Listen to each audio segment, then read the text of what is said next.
Om Om Shri Ganeshaya Namaha. Om Vakratunda Mahakaya Surya Koti Samaprabha.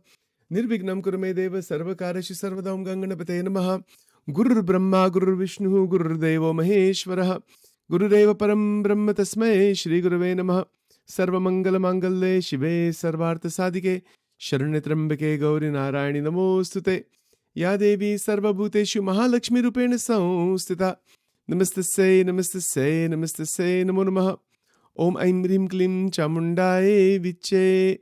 Om Gunatitoksharam Brahma Bhagavan Purushottamaha. Jano Janandidam Satyam Uchate. Bhava Bandhanat Om Bhagavate Shri Swaminarayana Namaha Shri Lakshmi Narayana Namaha Shri Radha Krishnaya Namo Namaha. Namah Shivaya Shri Hanumanji Maharaj Ki Jai. Welcome to Nitya Satsang. Today is the 21st of November 2024. I want to offer my prostrations to all the great sages and to Bhagavan, Paramatma, residing in the heart of all beings. We are continuing to examine foundational ideas of Advaita Vedanta before we progress further in additional verses in Vivek Chudamani. Today, I want to cover another aspect of this, and we will definitely finish the Urmis and some other areas that were left off before. Just a quick review of some key points. That Advaita Vedanta is a preeminent school of non-dualistic philosophy within the Vedantic tradition. It stands as a monumental contribution to Indian metaphysics and spirituality. It is one of the most important Advaitic, the Advaita idea is predominant in Vedanta. Its most illustrious proponent, of course, is Adi Shankaracharya Ji.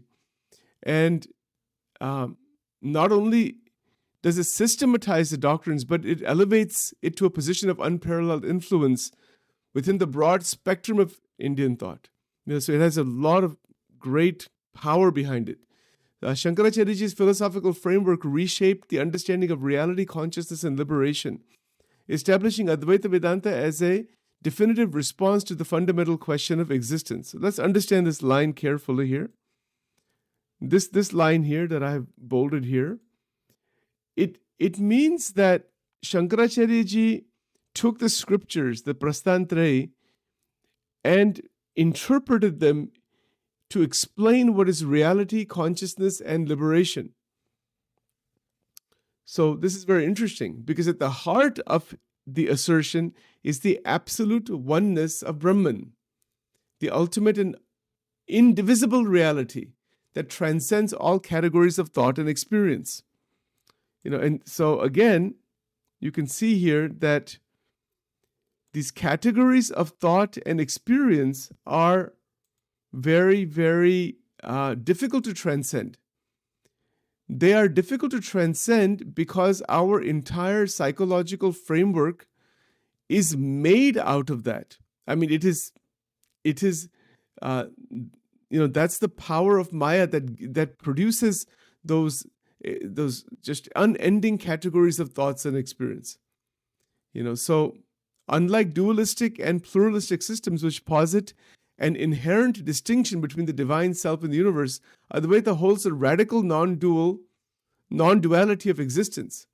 That Brahman is understood to be both the material cause, upadan karan, and efficient cause, nimitta karan, of the cosmos, the source from which all phenomena arises and into which it all ultimately dissolves. Okay, so before we go further into that, otherwise it'll get too complicated. I want to make sure this is very clear. In the world we see in our lives, we see a cause-effect relationship, right? For example, this body, where did it come from? It came from the parents. It came from one cell, the zygote. Right? One sperm cell, one egg cell got together. There's a whole reaction that happens, and then that's how this body is created. There's a cause-effect relationship for all objects that we see in the world. It's called Karya Karana Sambandha. Everywhere there's a cause and effect relationship. But the question is, when an enlightened being, a Brahmanized saint, a Brahmaswarup saint, has realized the Brahman, that individual or that person realizes that the cause and effect relationship is under time, kal. Kal meaning time. That time is a power of Maya. So the time itself, time is created under Prakriti. So we cannot discover that which is beyond time simply by revolving in the dimension of time. It won't happen. So the past, present, future that we experience, there is the timing in terms of the evolution of the cosmos, the creation, sustenance, destruction. Yes, that is all under Maya. That is under the power of Maya. But the eternal substratum, that which is non-dual, that which is ever present, that which is illuminating all experiences, that is not in the framework of time. It is not within space also. And it is not part of the cause-effect relationship. It is completely beyond it, beyond. And that which is completely beyond space, meaning Akash, this is called Bhautik Akash, is beyond this space, beyond time, beyond cause-effect relationship. My goodness, what would that be? How would you go about discovering such a thing? So the rishis from ancient times, they came upon this great reality. That's why they're called rishi or rushi. The actual word is rushi. Rushi means one who sees the truth. Truth with a capital T, satyam. What is actually the case, as opposed to all of this coming and going, continuously there is coming and going in the world. Okay, so the rishis were able, through their synchronous state, meaning that they discovered 100% balance point in life. Balance meaning they discovered the balance between mind, breath, energy, and the entire experience of the senses. They were able to discover that there is a completely steady state, steadiness of this inner being. And it is in that great steadiness, it is within that profound steadiness that the enlightened people realized sometimes what is called the silent divine. It is a great silence. I don't know why this is happening. So let's continue further here. That there is a great silence. Now, this is very interesting. You can take medication, right? You can take like antidepressants and heavy psychiatric medication and just shut down the mind. You can do that. But there's so many people taking psychiatric medications and you can just, go into a deep sleep. Does that mean you've reached the Brahman? Does that mean that you have reached enlightenment through a psychiatric medicine or through a drug of some sort? The answer is no, but nonetheless, people have experimented with LSD and lots of other medicines or other drugs to try to open the door into the Brahman through the drugs. Very interesting. And there's no doubt by taking certain psychoactive substances, there is the possibility of opening some crack into the transcendental dimension. Some crack opens into something beyond. But it will probably cause damage to the brain to do that. So that is not the way to open that door. You see, if you want to open the door into the Brahman, we have to take the bona fide path of the Sanatana Dharma in the Vedanta tradition. Bona fide path meaning what? Purify one's mind, stabilize one's mind, stabilize one's life, get everything balanced in the right way, and let the Brahman or that higher reality come, it will reveal itself naturally. You don't try to reveal that. There's a difference. Sachin says, I'm going to try to meditate and try to get there. That is my own will effort to do so. But there's another approach that I make my efforts to purify my mind. मन को शुद्ध बनाना, मन को स्थिर बनाना, जीवन को पवित्र बनाना. This much Sachin can do. Bhakti karna, Bhagwan ki bhakti. All these things we can do. But that opening into the Turiya Avastha, we cannot do that by our effort. There is no effort, there's no activity that we can do through our self-effort that will open that doorway. That's simply not the case. Why is that? Why is it that there is no effort that can take us there? Because all effort, all activity is it is a ego-driven me. It says, I am doing this. If we reach this stage through Karma Yoga that I am not doing anything, there is activity being done, there is no I that is doing anything, that is called Karma Yoga. And that Karma Yoga naturally will open the doorway into the Brahman. Any of the yogas will. But the I has to completely subside, that I am doing any sadhana. So this is called the via negativa of Advaita Vedanta. This word is used by J. Krishnamurti also, but it's actually quite a bit there in Advaita Vedanta. So the via negativa of Advaita Vedanta also safeguards the unqualified oneness of that state called the Brahman and silences all arguments that would seek either to demonstrate or to refute it. It means that you cannot just intellectually reach there just by an analysis. No. It is in the depth of silence, profound silence, that reality opens. You know, in most human beings' life, we're nowhere near that silence. There's so much noise, but if you can settle it down, multiple approaches, 9 forms of devotion, Bhagwan ki bhakti, Bhagwan ka ashray, very good. That's the anchor, that's the link with Paramatma. But as that continues, if a person really grows in Jnana and Vairagya, if that really happens in the real genuine sense, then something very special does happen. And what is that something very special? That is the opening or the phenomenological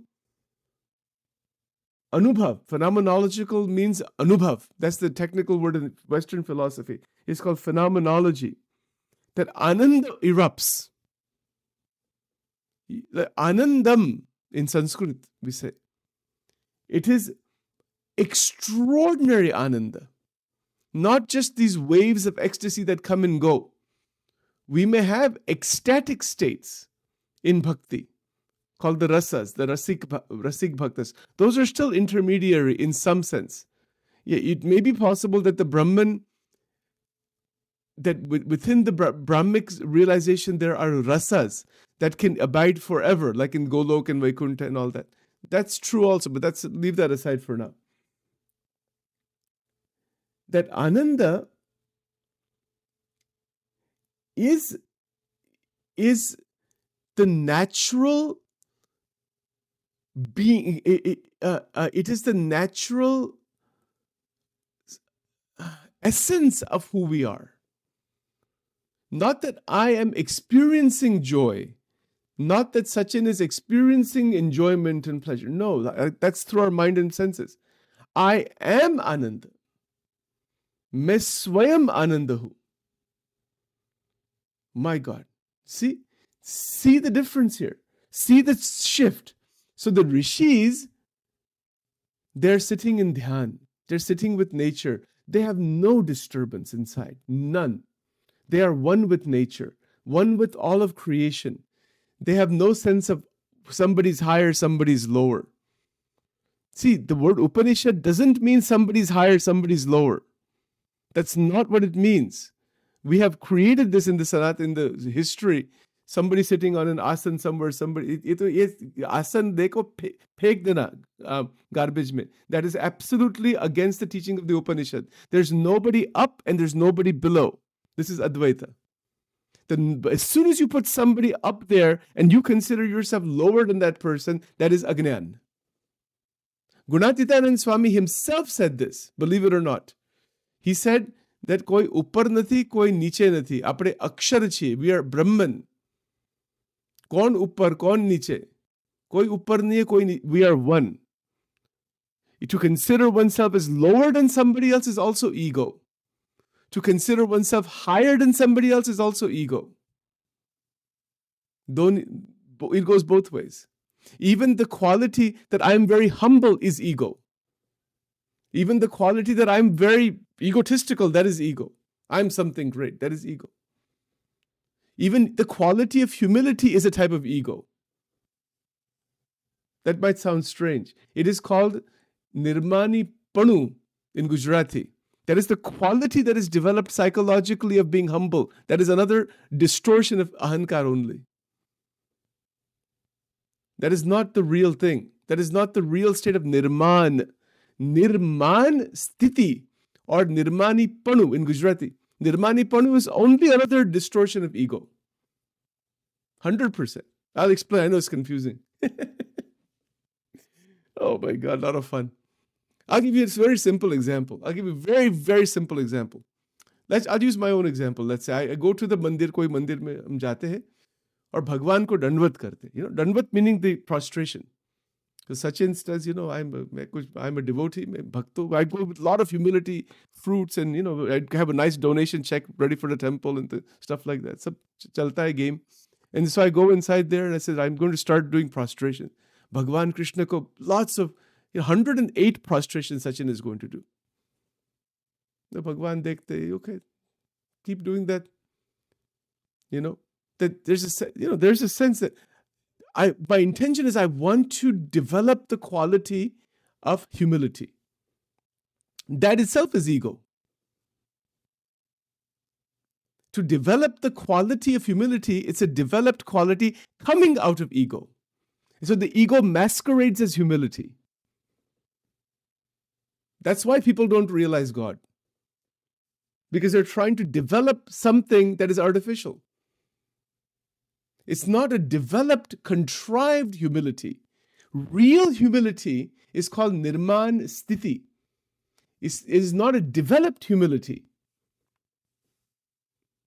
So the real humility is totally non-divisive. There's no sense that I am trying to develop the quality.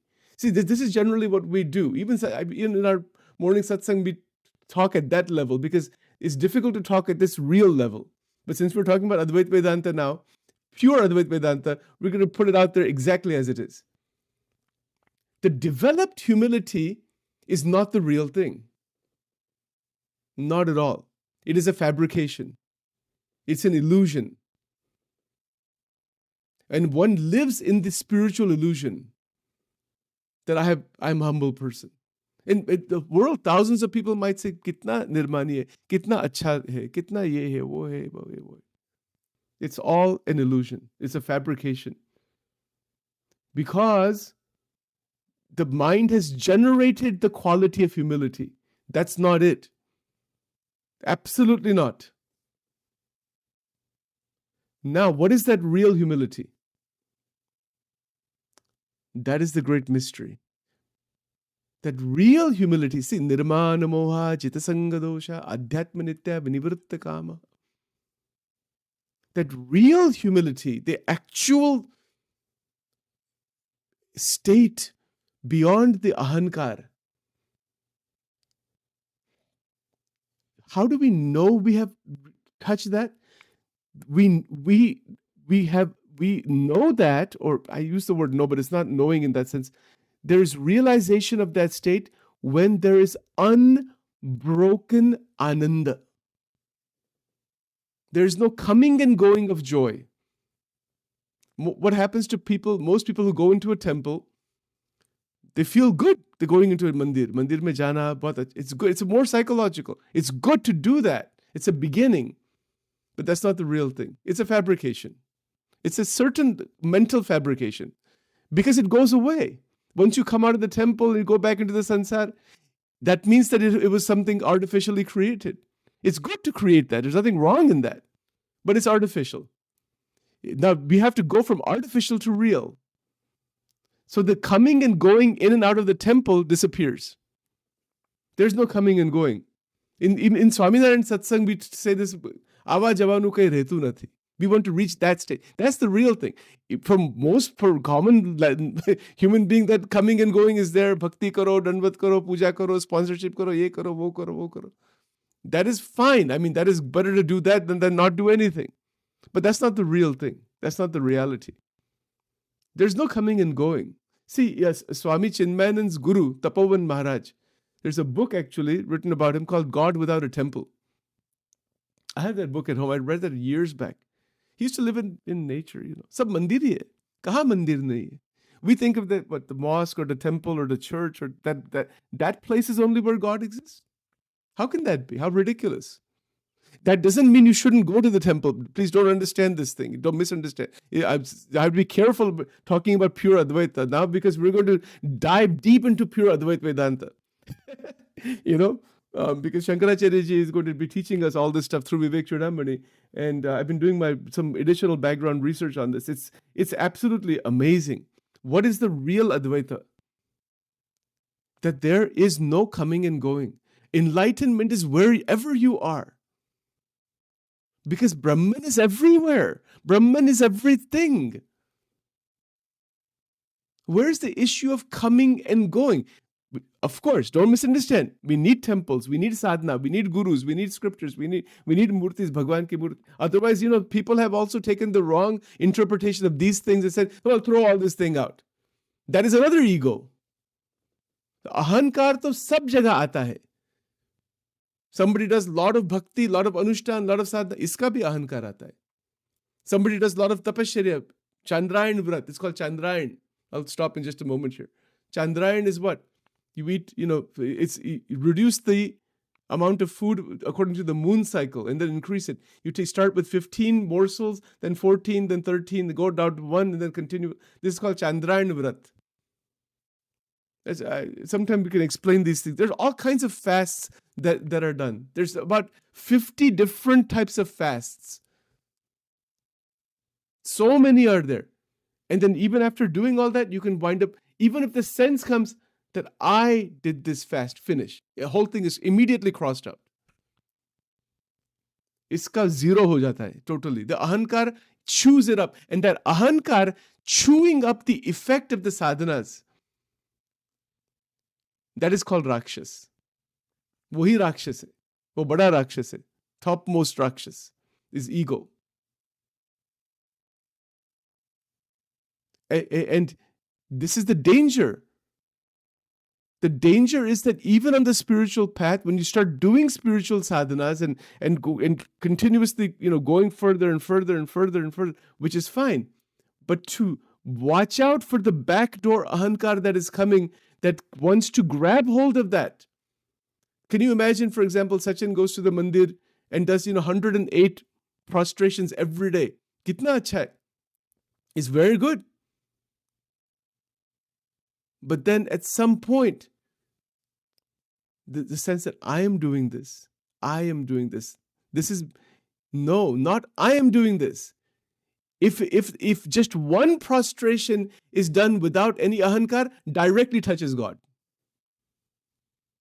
It's not about how many number of prostrations somebody has done. That's God. It's fine. Nothing wrong. Do the number. It's okay. But God is not the result of sadhana. It's not something you can purchase through sadhana. ऐसा है ही नहीं वो. Amazing stuff. Amazing stuff is coming up, folks. Let's stop here for now. Om Dhyanamulam Gurur Murti Mantramulam Gurur Vakyam Pujamulam Gurur Padam Mokshamulam Gurur Krupa. Om Brahmanandam Paramasukadam Kevalam Gnanamurtim Dvandatitam Gaganasadrusham Tattvamasyadi Laksham Ekam Nityam Vimalavachanam Sarvadi Sakshi Bhutam Bhavatitam Trigunarahitam Sadgurum Tam Namami. Om Aim Rim Klim Chamundaye Viche. Om Durge Durge Rakshini Tata Swaha. Om Shri Durga Arpanamastu. Om Shri Radha Krishna Arpanamastu.